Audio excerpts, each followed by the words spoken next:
मातृशक्ति धर्म प्रेमी सज्जनों, चाणक्य नीति 48वीं कक्षा। स्वर्ग और नरक के चिन्ह लक्षण आचार्य चाणक्य बताने लगे हैं। स्वर्ग स्थितानाम इह जीवलोके चत्वारि चिन्हानि वसन्ति देहे दान प्रसंगो मधुरा च वाणी देवार्चनम ब्राह्मण तर्पणम च। कहा कि संसार में स्वर्गवासियों के 4 लक्षण होते हैं, 4 चिन्ह कहे हैं। पहला कहा दान प्रसंगः, जिनका दान देने का स्वभाव है, जो दान देने का स्वभाव रखते हैं वो स्वर्गवासी हैं।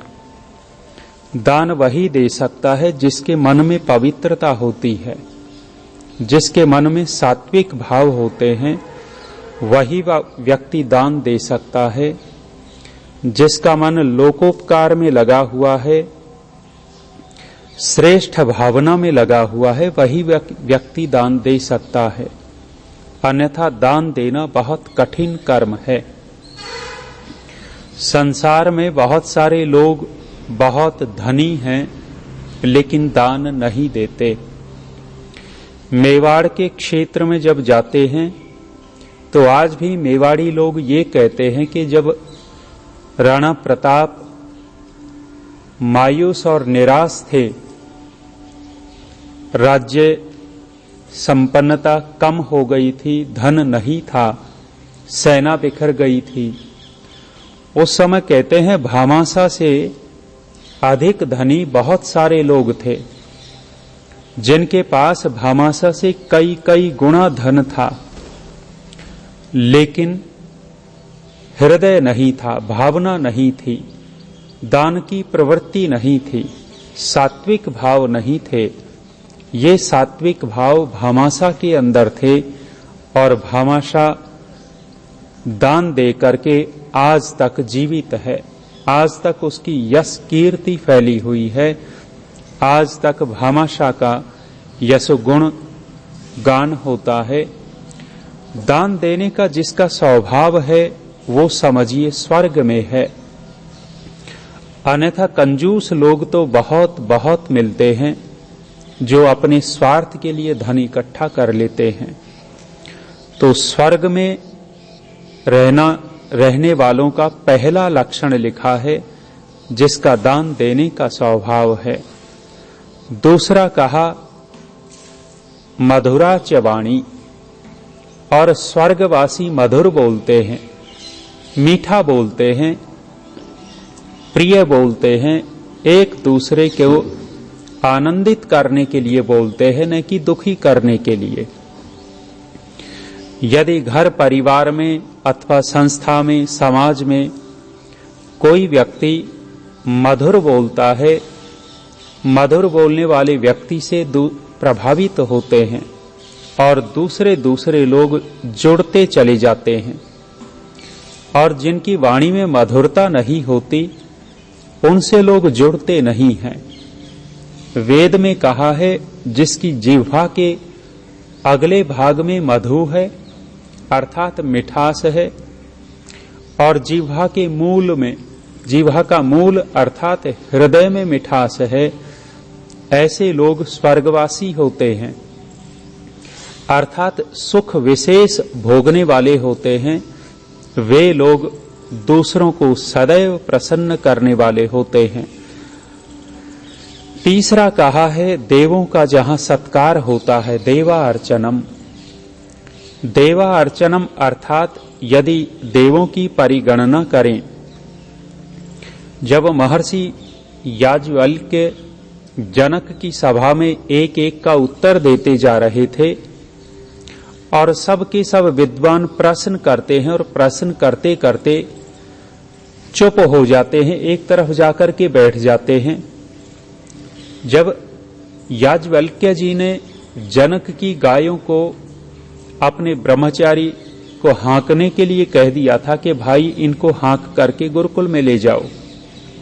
उस समय विद्वानों में खलबली मच गई थी कि ये अपने आप को ज्यादा बड़ा विद्वान मानता है, समझता है। उस समय विद्वानों ने एकदम आक्रमण किया था कि तुम बहुत बड़े मानते हो अपने आप को। महर्षि याज्ञवल्क्य ने बड़े विनम्र भाव से कहा था कि भाई ऐसा तो नहीं है कि मैं अपने आप को बहुत बड़ा मानता हूं, लेकिन तुम लोग जो प्रश्न पूछना चाहते हो वो पूछ लो। विद्वानों ने भी कहा था कि हां, तभी तो पता लगेगा कि तू विद्वान है या नहीं है। एक एक विद्वान ने, एक एक ऋषि ने प्रश्न पूछे थे और सब के सब प्रश्न करते चले गए। महर्षि याज्ञवल्क्य उत्तर देते चले गए और सब अपना समूह लेकर के बैठने लग गए। इस पूरी श्रृंखला में एक विद्वान थे जिनका नाम था विदग्ध। विदग्ध नाम तो कुछ और रहा होगा, लेकिन नाम रख दिया गया था विदग्ध, अर्थात जला भुना। विदग्ध का तात्पर्य है जला भुना, जो दूसरे को देख करके जल भुन जाता है, दूसरे की विद्या को देख करके जल भुन जाता है, उन्नति को देख करके जल भुन जाता है। तो विदग्ध खड़ा हो गया और कहने लग गया कि याज्ञवल्क्य बड़े विद्वान बनते हो, मेरे प्रश्नों का उत्तर दो। विदग्ध बड़ी ऐंठ में थे और विदग्ध ने अनेक सारे प्रश्न पूछे।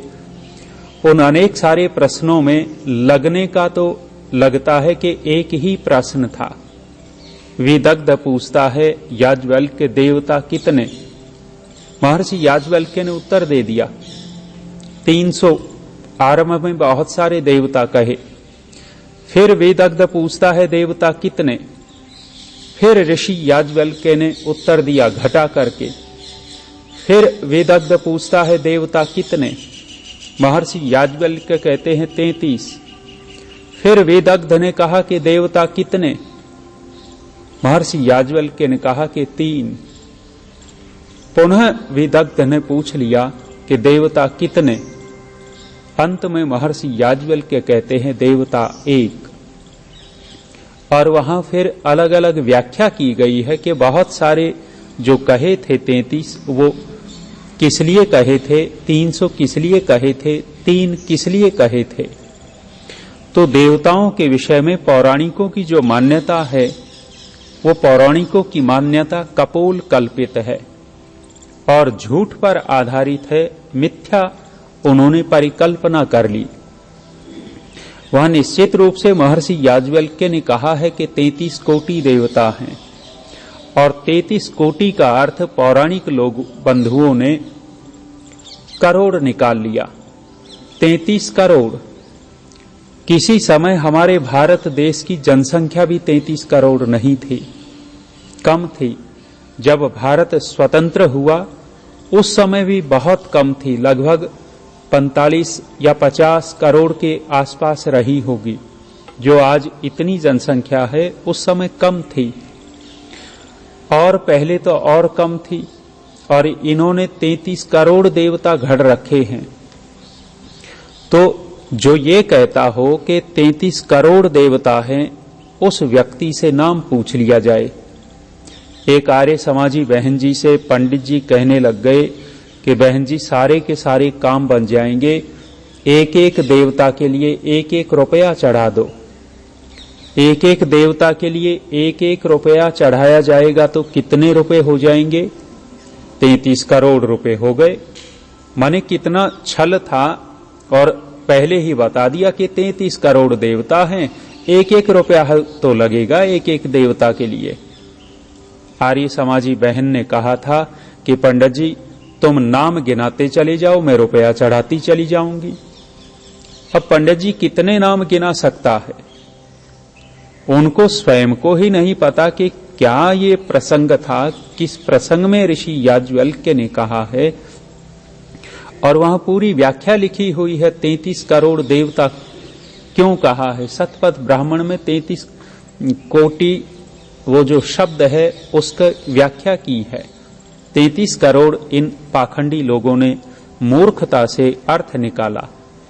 33 प्रकार के देवता हैं और 33 प्रकार के देवताओं में 8 वसु, 12 आदित्य, 11 रुद्र, इनको मिलाकर के देखेंगे तो बन गए 8 और 12 20 और 11 31 हो गए। 32वां देवता ऋषि ने लिखा है इंद्र या बिजुली, जो ऐश्वर्य का द्योतक है। यज्ञ को भी वहां कुछ विद्वान देवता कहते हैं, अर्थ निकालते हैं यज्ञ परक भी। एक जीवात्मा भी कहा है चेतन देवता, और देवों का देव जो महादेव है। अंत में जो विदग्ध ने पूछा था कि देवता कितने, और उत्तर दिया था एक। महर्षि याज्ञवल्क्य का तात्पर्य है कि देवों का देव महादेव केवल एक ही है। तो यहां कहा है कि जो देवा अर्चनम, जो देवों का अर्चन करता है, देवों का सत्कार करने वाला है, समझो वो स्वर्गवासी है, स्वर्ग में रहता है।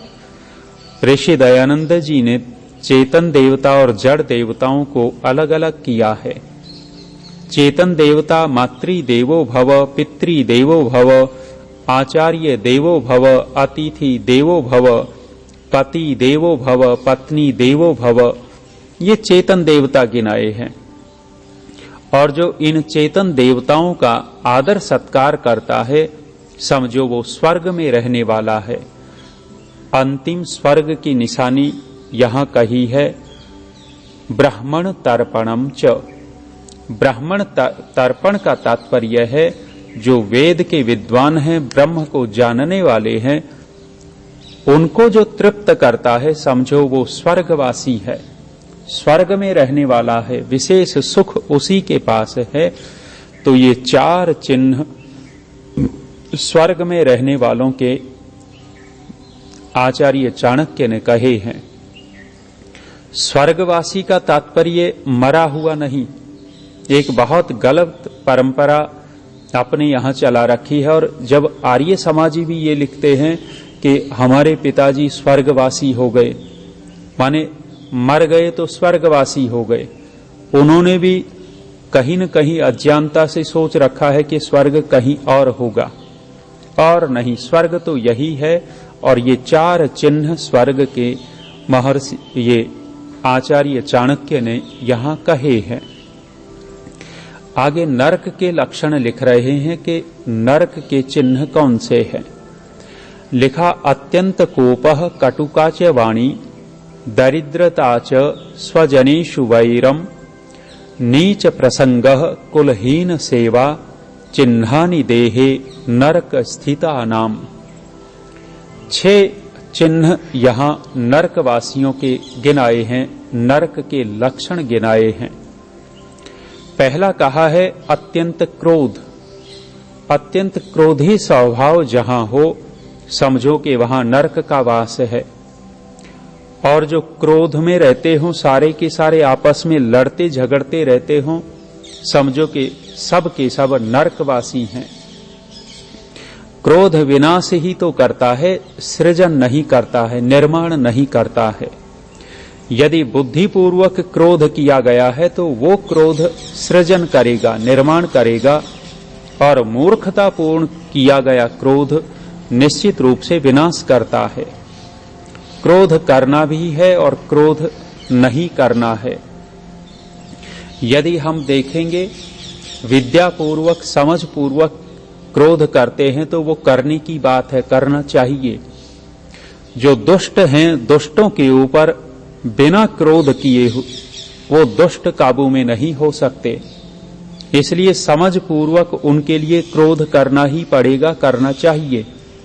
लेकिन बिना बात के मूर्खतापूर्ण अविद्यापूर्वक जो क्रोध किया जाता है वो विनाश करता है। तो पहले नरक की निशानी लिखी है, अत्यंत क्रोधी स्वभाव में जो रहते हों वे नरक में रहने वाले हैं। आगे कहा कटुका च वाणी, और जहां कठोर भाषण करते हो, कड़वा बोलते हो।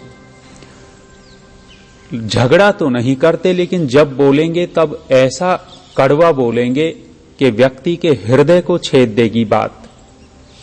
इतना कठोर बोलेंगे। पति पत्नी होते हैं, यदि पत्नी पति को मधुरता से बोलती है तो पति का हृदय शीतल हो जाता है, बड़ा सुख मिलता है पत्नी यदि प्रेम से बोले। और वही पत्नी खाने को दौड़े, वही पत्नी बहुत कड़वा कठोर बोले, बेचारा कुड़ता रहेगा, कर तो कुछ सकता नहीं है, भाग सकता नहीं, जा सकता नहीं, क्योंकि बंधन ऐसे हैं ये, लेकिन दुखी रहेगा। और इसी को नरक कहा गया है। और कहा दरिद्रता। दरिद्रता का तात्पर्य है दुर्गति, गरीबी, धनहीनता, यहां अर्थ लिया जा सकता है। जहां गरीबी रहती है, धन का अभाव रहता है, वहां भी दुखी रहेंगे। और कहा है स्वजनेषु वैरम। अपनों से जो वैर करते हैं वो नरक में रहते हैं, कुत्ते की तरह अपनों से वैर। कुत्ते का स्वभाव यदि हम हीनता में देखेंगे तो कुत्ता अपनों से ही वैर करेगा, अपनों से ही झगड़ता रहेगा।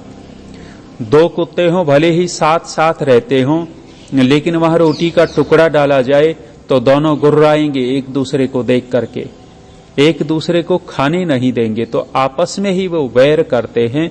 तो मनुष्य भी ऐसे वैर करते हैं, वे नरक में हैं। और लिखा नीच प्रसंगः।